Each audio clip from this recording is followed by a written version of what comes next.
how much do you go back and analyze your past videos, whether it was last week's, last month's, whatever, and how does that inform future videos? Like, as you're looking at that YouTube analytics.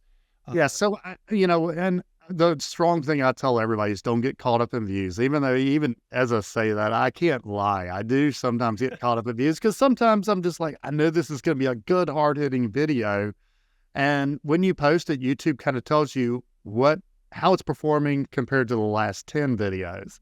And, I'll have one sitting there at a 7 and a 10. And I'm like, man, I just thought that was going to be a good hitter.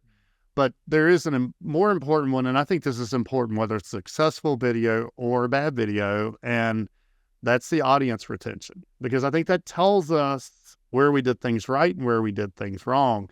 And, I could care less how many people watch my video. I want to know how many people watch the end of my video. That's the real key. And so you're always going to have a dip at the beginning. Some people just are going to click on it and be like, yeah, either I don't like this guy, it's not the format I was looking for. Oops, I accidentally clicked on the wrong video. Don't feel like he's answering. So you're going to see a dip there. And after that, though, we don't want that dip to be hard. We could probably spend a couple podcasts talking about that. But after that, you hope for a steady decline. You don't want to see any peaks or valleys. And so if all of a sudden your audience, 1 minute in just dips off, I'll go back and watch that part and be like, okay, what did I say? The other one you'll see is a valley. And the valley usually is rambling or, I'm doing something and somebody's scrubbing across the video trying to find where I get back to the actual meat and potatoes of it. And the other one, though, that I believe is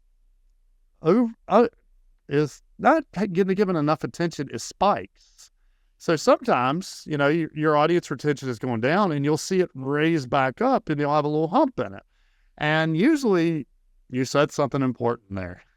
And what I find a lot of times, though, is maybe this was supposed to be a video about,